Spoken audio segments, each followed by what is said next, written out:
កម្ពុជាសម្រេចបាននូវសមិទ្ធផលជាប្រវត្តិសាស្ត្រក្នុងវិស័យសុខភាពសាធារណៈដោយបានឈានទៅដល់គោលដៅសកល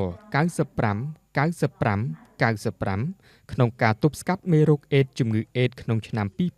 2025មានន័យថា 95% ទី1នៃអ្នកផ្ទុកមេរោគអេដស៍ទាំងអស់ត្រូវតែដឹងពីស្ថានភាពផ្ទុកមេរោគរបស់ខ្លួន 95% ទី2នៃអ្នកដែលបានដឹងថាខ្លួនមានផ្ទុកមេរោគអេដស៍ត្រូវទទួលបានការព្យាបាលដោយឱសថប្រឆាំងមេរោគអេដស៍ ARV សម្រាប់បាន 100% និង 95% ទី3នៃអ្នកដែលកំពុងទទួលបានការព្យាបាលត្រូវតែមានបរិមាណមេរោគអេដស៍ក្នុងឈាមថយចុះកម្រិតទាប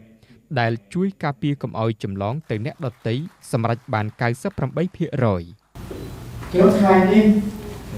លោកធានចាប់តំបន់អាស៊ីប៉ាស៊ីហ្វិកលោកធ្វើដំណើរមកតាមថ្ងៃទី10សប្តាហ៍នេះលោកបានជួបជាមួយប្រជាខ្ញុំអ្នកចូលអេពីក្រសួងសុខាភិបាលហើយព្រឹកមិញនេះលោកបានជួបនឹងសម្ដេចចៅប្តីលោកជួបដើម្បីអ្វីនាំមកនៅផ្លាកសេនាសម្គាល់ថាកម្ពុជាបានឈានដល់គោលដៅសម្រាប់គោលដៅ95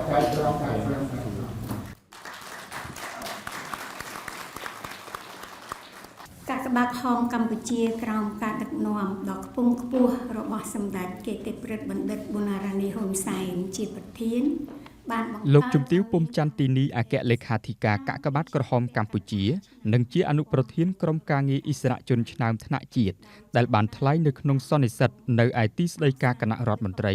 នារសៀលថ្ងៃទី12ខែមិថុនាឆ្នាំ2026ថា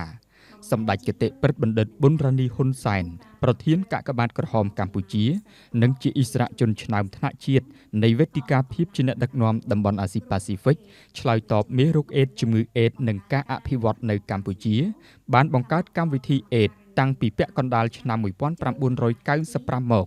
និងបានបង្កើតយន្តការច្បាស់លាស់មួយដោយជំរុញការអនុវត្តផ្ទាល់តាមរយៈបណ្ដាញដ៏រឹងមាំនៃក្រុមការងារអិសរាជជនឆ្នើមថ្នាក់ជាតិទូទាំង25រាជធានីខេត្តដែលមានការចូលរួមពីមន្ត្រីសាខាអ្នកស្ម័គ្រចិត្តនិងយុវជនកាកបាទក្រហមកម្ពុជាខ្ញុំសូមជម្រាបជូនថាការដែលមោទនភាពបំផុតរបស់កាកបាទហោមកម្ពុជាពីនោះមកដល់នេះគឺការរួមចំណែកសម្រេចបានគោលដៅ95គឺទី1អត្រាចម្លងមេរោគពីម្ដាយទៅកូនបានធ្លាក់ចុះគួរឲ្យកត់សម្គាល់គឺពី 25.62% ឆ្នាំ2010មកត្រឹម 6.9% ឆ្នាំ2024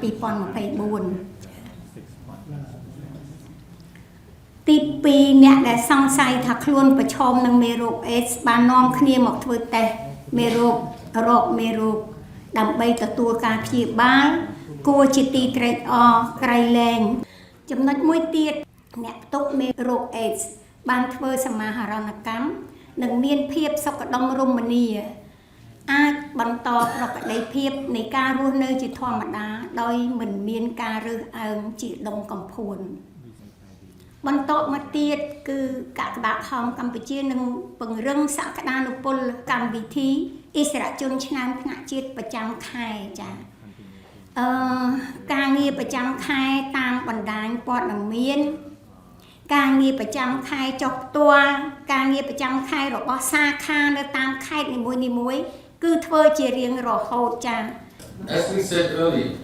Cambodia was one of the first 7 countries to achieve 90-90-90. លោកអ៊ីម៉ុនម៉ូហ្វីនាយកប្រចាំតំបន់អាស៊ីប៉ាស៊ីហ្វិកអឺរ៉ុបខាងកើតនិងអាស៊ីកណ្ដាលនៃកម្មវិធីសហប្រជាជាតិរួមគ្នាស្ដីពីមេរោគអេដស៍ជំងឺអេដស៍ UNAIDS បានសម្ដែងនៅការកោតសរសើរចំពោះការអភិវឌ្ឍរីកចម្រើនលើគ្រប់វិស័យរបស់កម្ពុជាបានគូសបញ្ជាក់បន្ថែមថាកម្ពុជាគឺជាប្រទេសមួយក្នុងចំណោមប្រទេស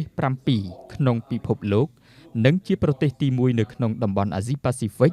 ដែលអាចសម្រេចបានគោលដៅសកលនេះយ៉ាងត្រចះត្រចង់និងបានលើកទឹកចិត្តឲ្យកម្ពុជាចែករំលែកបទពិសោធន៍ជោគជ័យនេះទៅកាន់បណ្ដាប្រទេសក្នុងពិភពលោកនាយកប្រចាំតំបន់ក៏បានគូសបញ្ជាក់ថា UNAIDS នៅតែបន្តផ្ដល់នូវការគាំទ្រ ក៏ដូចជាកិច្ចសហការជាមួយកម្ពុជានៅក្នុងវិស័យសុខាភិបាលជាពិសេសគឺការប្រយុទ្ធប្រឆាំងនឹងជំងឺអេដស៍នេះ In 2 weeks' time, there's something called the high-level meeting on HIV in New York.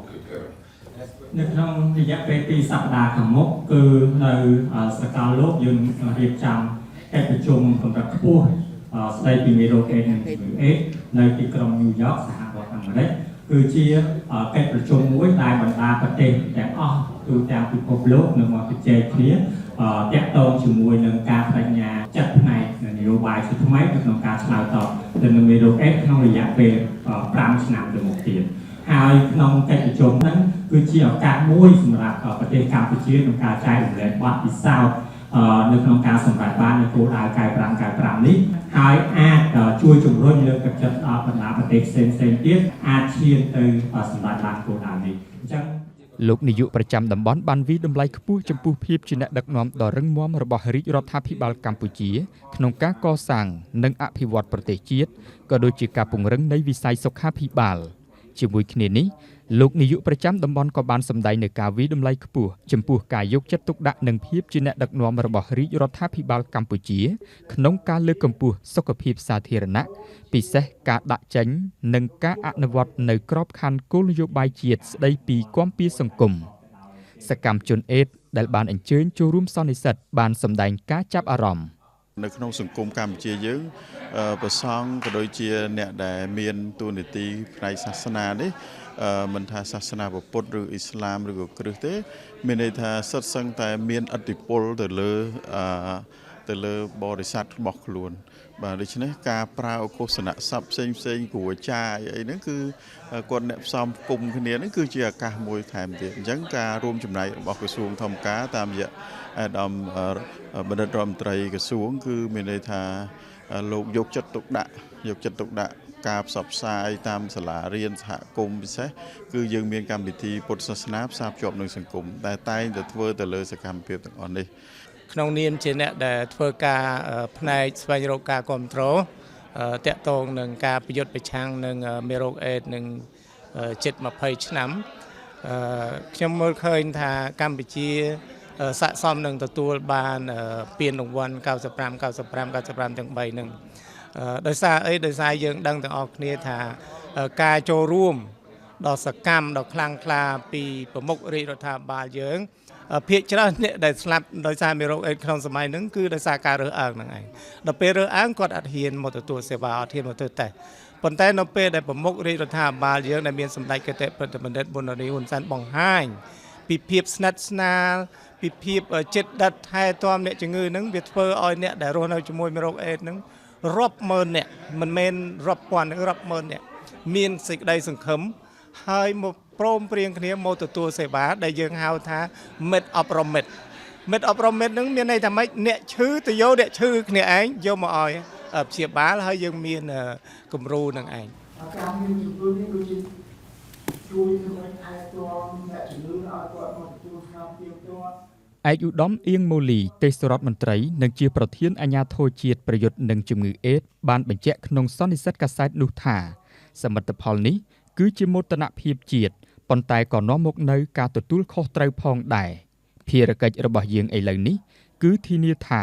ការរីកចម្រើនត្រូវបានការពារនិងមានចីរភាពដោយបង្កើនភាពជាម្ចាស់របស់ជាតិតាមរយៈការវិនិយោគធនធានក្នុងស្រុកកាន់តែច្រើនសម្រាប់ការឆ្លើយតបជាតិចំពោះមេរោគអេដស៍